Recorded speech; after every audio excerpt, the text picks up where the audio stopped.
Lucille took her relationships very seriously, periodically checking to see if that bastard was up to no good.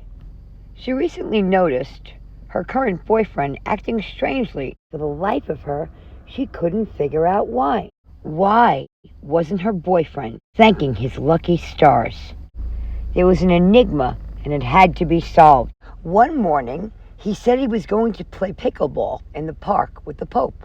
But Lucille had a feeling there was more to the story. Maybe he had an evil twin. Her real boyfriend was in a basement somewhere, being held hostage or stuffed into a wall pipe. Maybe a crane fell on his skull. Maybe he's one of those international spies, and he's into like espionage and shit. It couldn't possibly be a woman, 'cause why would he downgrade? There's not a chance in hell that he'd give up her fine ass. She was the only girl alive that never had a headache she didn't really have. And there was only one way of really knowing. Stalk the hell out of his ass.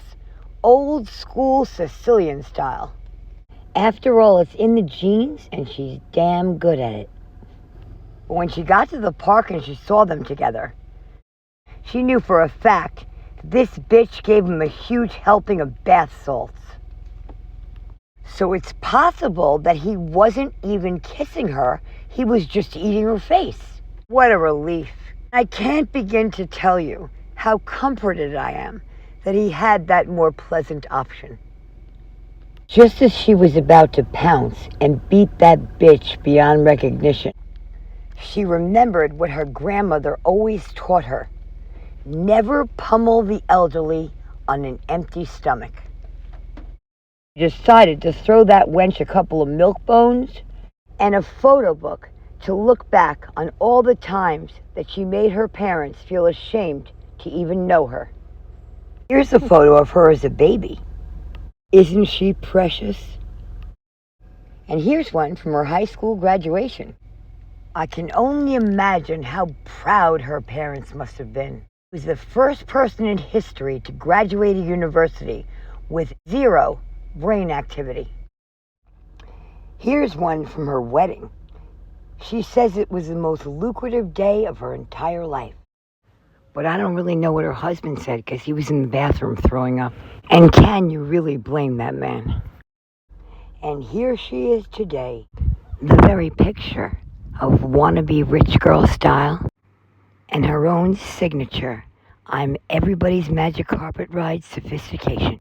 And don't assume that her advanced age has slowed her down in any way, because I've heard that she really knows how to get around. And take into consideration, it's not easy paying double taxes every year.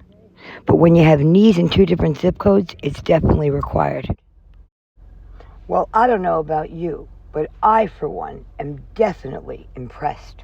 Sadly, it's all just a total waste of time. After all, it's hard to live in somebody's shadow, and it's impossible to make a man forget the unforgettable.